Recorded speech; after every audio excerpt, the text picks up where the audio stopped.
¿Cuántas veces has escuchado un versículo de la Biblia y sin darte cuenta lo has repetido con un significado que en realidad nunca tuvo?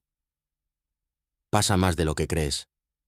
Hay frases que están en camisetas, en publicaciones motivacionales, en tarjetas de cumpleaños, en sermones cortitos antes de pasar la ofrenda, y que, sacadas de su lugar, terminan diciendo algo muy distinto a lo que el autor quiso decir. No es que el texto esté mal, el texto está perfecto. El problema es que lo estamos leyendo a medias. Así que hoy vamos a hacer un ejercicio sencillo. Tomar varios de esos versículos, ponerlos de nuevo en su contexto y ver qué es lo que realmente querían decir. Empecemos. 1. Filipenses 4:13. Todo lo puedo en Cristo que me fortalece. Este es, posiblemente, el versículo más sacado de contexto de toda la Biblia. Lo has visto en camisetas de gimnasio, en publicaciones de emprendedores justo antes de una reunión importante, en carteles de atletas antes de una final. Prácticamente se convirtió en una fórmula.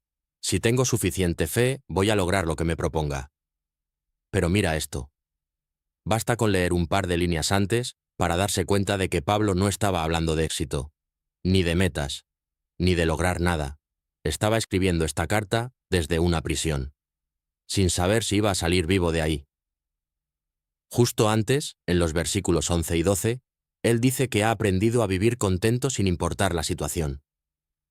Que sabe lo que es tener poco, y sabe lo que es tener de sobra. Que aprendió el secreto de estar satisfecho pase lo que pase. Ahí está la clave.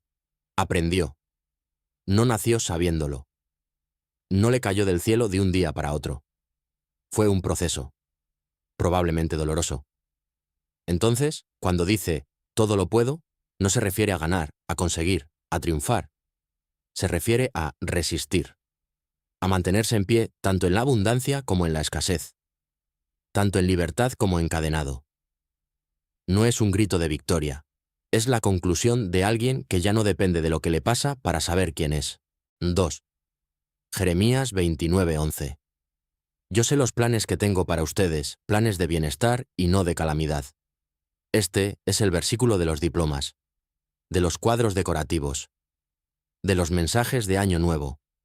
Se lee como una promesa personal, directa, para cada uno de nosotros.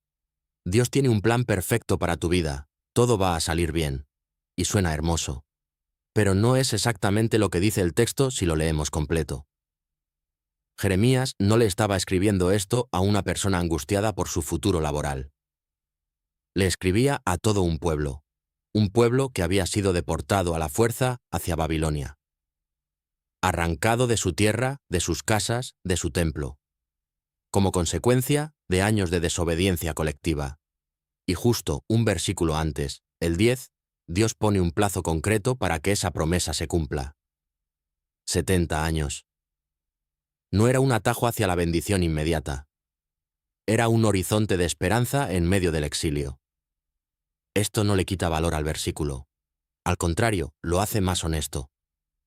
Dios no estaba prometiendo que el sufrimiento terminaría al día siguiente. Prometía que, incluso en cautiverio, el plan seguía en pie. Es una promesa real. Pero es distinta a la que aparece en las tazas de regalo.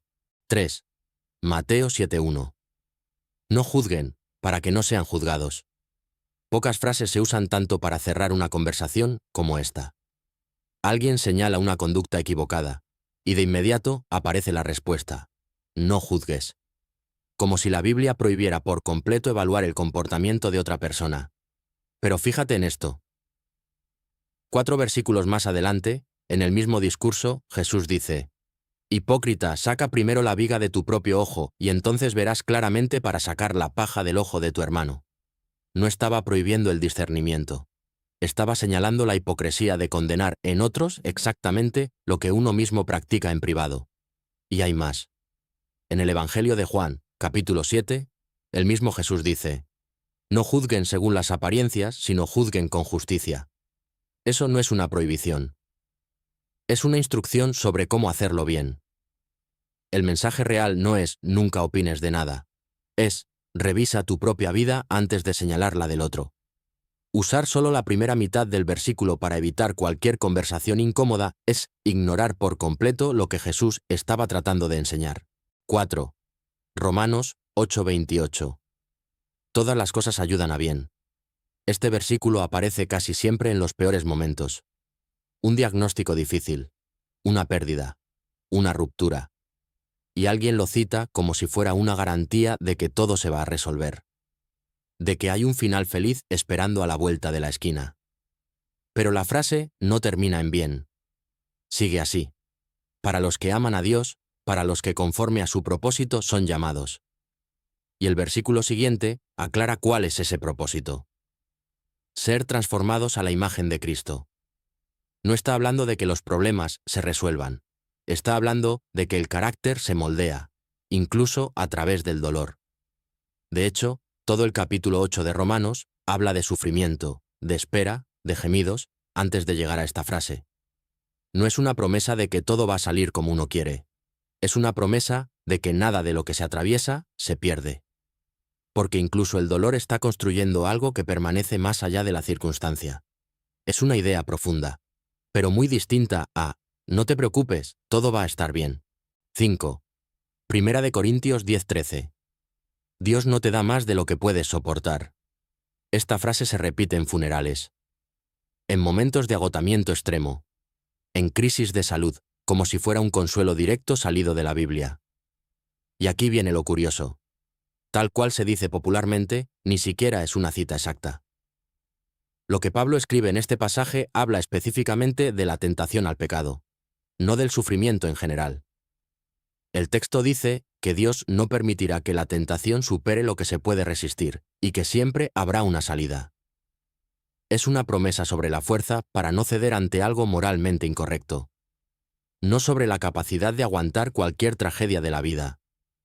Y decirle a alguien que está destrozado por un duelo o por una enfermedad que Dios no le da más de lo que puede soportar, es aplicar un versículo a una situación que no le corresponde. Y lo peor es que puede hacer sentir a esa persona que si no logra sobrellevarlo con fortaleza, es porque le falta fe. Cuando en realidad el texto nunca habló de eso. 6. Mateo 18:20. Donde 2 o 3 se reúnen en mi nombre, ahí estoy yo.